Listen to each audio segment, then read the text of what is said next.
తెలంగాణ రాష్ట్రం వస్తే తెలంగాణ ప్రజలకు స్వేచ్ఛ స్వాతంత్ర్యం వచ్చినట్లు భావించామని, కానీ గత ప్రభుత్వం పరిపాలించిన తీరు చూస్తే ప్రజలు భయభ్రాంతులకు గురయ్యారని, బానిస బతుకుల్లోకి వెళ్లిపోయారని, ప్రజలు ఎంతో ఆవేదనకు గురయ్యారని మహబూబ్ నగర్ ఎమ్మెల్యే ఎన్ఎం శ్రీనివాసరెడ్డి అన్నారు. ఆదివారం మహబూబ్ నగర్ ఎన్జీఓ కార్యాలయంలో నిర్వహించిన పెన్షనర్ల దినోత్సవం సందర్భంగా ఏర్పాటు చేసిన కార్యక్రమానికి హాజరైన ఎమ్మెల్యే ఎన్ఎం శ్రీనివాసరెడ్డి మాట్లాడుతూ, డిసెంబర్ 3వ తేదీ నుండి బానిస బతుకు నుండి బయటపడ్డామని, ప్రజలంతా స్వేచ్ఛగా స్వాతంత్ర్యం వచ్చినట్లుగా భావిస్తున్నారని తెలిపారు.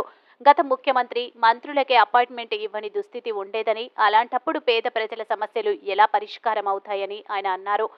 ఈ కార్యక్రమంలో టీఎన్జీఓ మాజీ జిల్లా అధ్యక్షుడు రాజేందర్ రెడ్డి, జిల్లా అధ్యక్షుడు రాజీవ్ రెడ్డి, నాయకులు సాయిలు గౌడ్, చందర్ నాయక్, బాలకిషన్ తదితరులు పాల్గొన్నారు.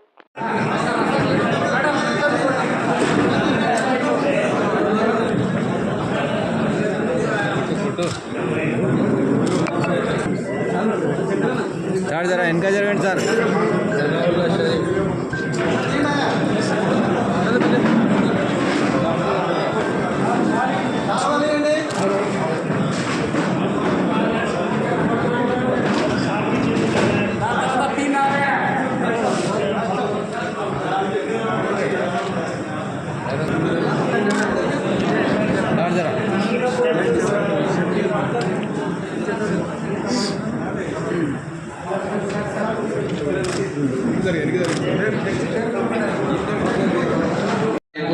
మన స్టాఫ్ ఉంటారు అక్కడ మీరు నోట్ చేసుకోవచ్చు, లేదా అక్కడ వాళ్ళ దృష్టికి తీసుకురావచ్చు. నా వల్ల ఎమ్మెల్యే వల్ల నేను చేతనైన సహాయం కానీ చేతనైన పని కానీ ఖచ్చితంగా చేస్తా. మా ముఖ్యమంత్రి గారు చెప్పారు, మేము పాలకులము కాదు, మేము సేవకులము అని. అది ముఖ్యమంత్రి గారికి వర్తిస్తుంది, మంత్రి గారికి వర్తిస్తుంది, ఎమ్మెల్యేగా నాకు వర్తిస్తుంది. మా ప్రజాప్రభుత్వం ఒక గైడ్ లైన్ ఇస్తుంది, ప్రజలకు సేవకులుగా ఉండాలి తప్ప ప్రజలకు పాలకులుగా కాదు. ప్రజలకు రక్షణ కల్పించే చేయొద్దు. మార్పు రావాలని కోరుకొని ఆశీర్వాదం ఇచ్చిండ్రు, అందుకే ఈ ప్రభుత్వం వచ్చింది. అందుకే నేను కూడా మీ ఆశీర్వాదం ఎలక్షన్లో వచ్చింది, కానీ ఈరోజు కూడా మళ్ళీ మంచి పనులు చేయడానికి మీ ఆశీర్వాదం కావాలని మొట్టమొదటి కార్యక్రమం బయటకు వచ్చి చేస్తుంది మీ కార్యక్రమమే. మీ ఆశీర్వాదం కోసం ఎందుకంటే వయసులో మీరు పెద్దవాళ్ళు, 60 సంవత్సరాలు దాటిన వాళ్ళు, మేమంతా కూడా 54 సంవత్సరాలు నాకు ఇప్పుడు కాబట్టి అందరూ కూడా పెద్దవాళ్ళు. కాబట్టి మీ ఆశీర్వాదం అడగడంలో తప్పులేదు, మీరు నన్ను ఆశీర్వదించడంలో తప్పులేదు. మీరు ఆశీర్వదించాలని చెప్పి మనస్ఫూర్తిగా కోరుకుంటా ఉన్నాను. భయంతో ఉన్న వాతావరణం నుంచి ఒక స్వేచ్ఛా వాతావరణంలోకి వచ్చింది. రూల్ ఆఫ్ లా ఈ రోజు నుంచి ఎస్టాబ్లిష్ అవుతుంది. డిసెంబర్ 3 నుంచి తప్పులు చేసేవారిని చట్టం శిక్షించాలి, కానీ తప్పు చేసే వారి చేతిలో చట్టం ఉండకూడదు. ఇదే భారత రాజ్యాంగం చెప్తారు. ఈ 10 సంవత్సరాలు తప్పులు చేసే వారి చేతిలో చట్టం ఉంది, తప్పులు శిక్షించనీకే చట్టం. ఎప్పుడే 14 కంటే ముందు వ్యవస్థలు నడిచేవి, కానీ 2014 తెలంగాణ వచ్చిందనుకున్నాం స్వాతంత్రం, కానీ స్వాతంత్రం పోతుందని అనుకోలేగా మళ్ళీ ఒకసారి డిసెంబర్ 3వ తారీఖు తెలంగాణ రాష్ట్రంలో మళ్ళీ స్వాతంత్రం వచ్చింది.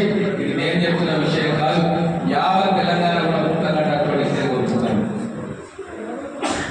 ముఖ్యమంత్రి గారిని కలవాలంటే మంత్రులకే సాధ్యపడలేదు.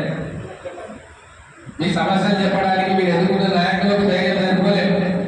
మంత్రులకి అపాయింట్మెంట్ ఇవ్వడం ముఖ్యమంత్రి మామూలు నాయకులకు ఎందుకు ఇచ్చిన అపాయింట్మెంట్ ఇవ్వలేదు. బానిసలుగా చూసాడు మనల్ని మంచుగా. ఈ రోజు కూడా ఇక్కడ ఉన్న వాళ్ళు చూడలేదు, అక్కడ ఉన్న వాళ్ళు చూడలేదు. మళ్ళీ ఒకసారి మన మనుషులుగా గుర్తింపబడ్డం ఎప్పుడు అంటే డిసెంబర్ 3వ తారీఖు వచ్చే రోజు ప్రతి ఒక్కరు స్వేచ్ఛగా హాయిగా ఊపిరి పీల్చుకుంటారు. నిజమంతా ప్రమాణ స్వీకారం రోజే, ప్రజాప్రభుత్వం ఏర్పడే ప్రమాణ స్వీకారం రోజే ప్రగతి భవన్ 20 లక్షలు బదులు పెట్టిన విషయం మీరు అందరూ కూడా చూసి, ఈరోజు ప్రగతి భవన్కి ఎవరు పోలే, కోర్టు ఆలోచన లేకపోయారు. మేము కూడా కంకణం కట్టుకున్నాం. ఈ దుర్మార్గం దుష్ట పరిపాలన అంతమైన తర్వాతనే ప్రగతి భవన్లు అడుగు పెడతామన్నాం.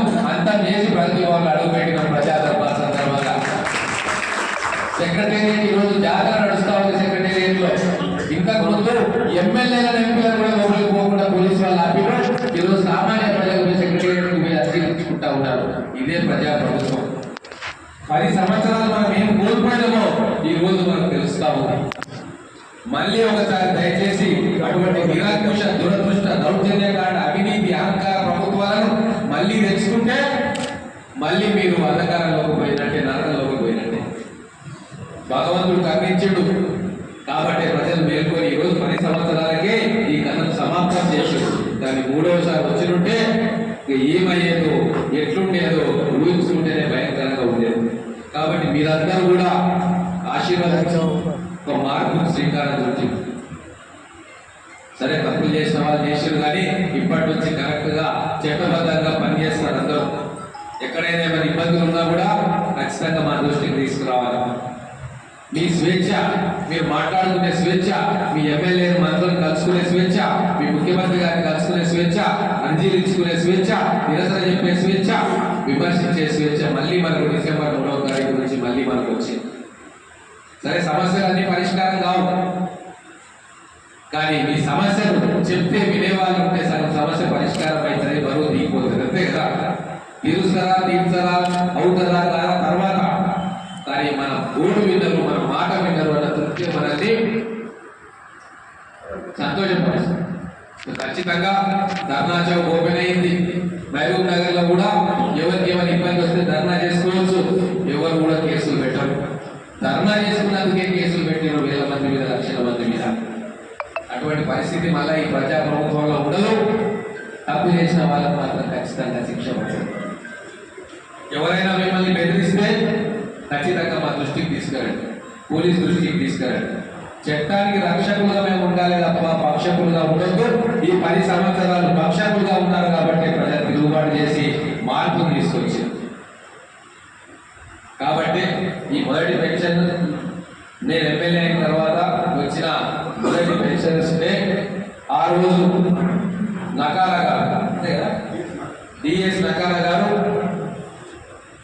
పెన్షన్ అనేది మన హక్కు అని చెప్పి సుప్రీంకోర్టుకు పోతే ఇప్పుడున్న చీఫ్ జస్టిస్ గారి తండ్రి ఎన్నో చరిత్రాత్మకమైన తీర్పులు ఇచ్చిన న్యాయ కోవిందుడు చంద్రచూడ్ గారు ఆ రోజు పెన్షన్ అనేది హక్కు, ఉద్యోగికి సంవత్సరాల తరబడి ప్రభుత్వానికి ప్రజలకు సేవ చేసేది కాబట్టి రిటైర్ అయిన తర్వాత వాళ్ళ బాధ్యతలు బాగోగులు చూసుకునే బాధ్యత ప్రభుత్వానికి అని చెప్పి ఆ రోజు చరిత్రాత్మకమైన తీర్పు వచ్చిన నేపథ్యంలో ప్రభుత్వాల వైఖరి కూడా పెన్షనర్స్ పట్ల మారి డిఏలు వీళ్ళకు కూడా అవసరమే. ఎట్లయితే ఉద్యోగులకు డిఏ ఇస్తామో పెన్షనర్స్ కూడా డిఏ ఇవ్వాలి అని చెప్పి వాళ్ళ మైండ్ మీరు సమాజానికి మార్గదర్శనం చేయాల్సిన అవసరం ఉంది.